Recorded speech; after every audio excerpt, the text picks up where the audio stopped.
नमस्कार शेतकरी मित्रांनो, देशातील ग्रामीण रोजगार योजनेत मोठा बदल झाला आहे।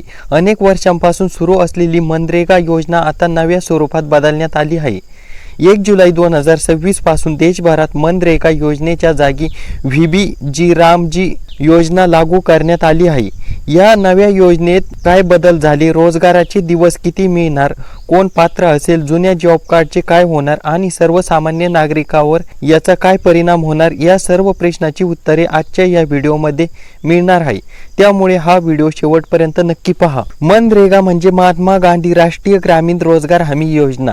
या योजनेअंतर्गत ग्रामीण भागातील प्रत्येक पात्र कुटुंबाला वर्षातून 100 दिवस अकुशल मजुरीचे काम उपलब्ध करून देण्याची तरतूद होती।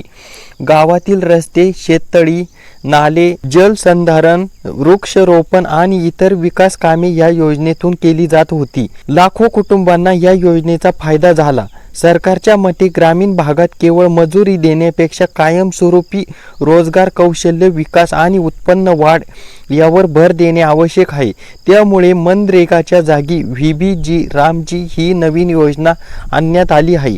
या योजनेचा उद्देश रोजगारांसोबतच ग्रामीण भागातील विकासाला अधिक गती देणे हा आहे। आता या योजनेतील महत्त्वाचे बदल पाहूया।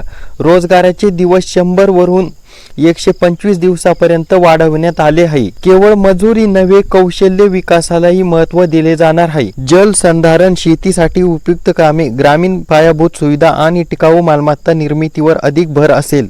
लाभार्थ्यांना दीर्घकालीन रोजगाराच्या संधी उपलब्ध करून देण्याचा प्रयत्न केला जाणार आहे। जुन्या लाभार्थ्यांसाठी संक्रमण व्यवस्था करण्यात आली असून जॉब कार्ड धारकांना आवश्यक त्या सूचना स्थानिक प्रशासनाकडून दिल्या जातील। शेतकरी आणि ग्रामीण नागरिकांनी काय करावे, तर तुम्ही मनरेगा अंतर्गत नोंदणीकृत असाल तर घाबरण्याची गरज नाही।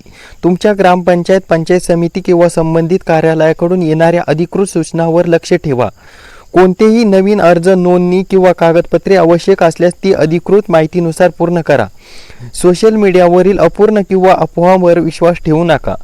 शेतकरी मित्रांनो, आज आपण मनरेगाच्या जागी सुरू झालेल्या VBG-रामजी या योजनेची महत्त्वाची माहिती जाणून घेतली आहे। पुढील काळात या योजनेचे नियम, अर्ज प्रक्रिया आणि लाभ याबाबत अधिकृत माहिती उपलब्ध होताच आम्ही सर्व अपडेट तुमच्यापर्यंत नक्की पोहोचवू। हा व्हिडिओ उपयुक्त वाटला असेल तर लाईक करा आणि आपल्या शेतकरी मित्रांपर्यंत नक्की शेअर करा आणि पवन ॲग्रोटेक यूट्यूब चॅनलला सबस्क्राईब करा। धन्यवाद शेतकरी मित्रांनो।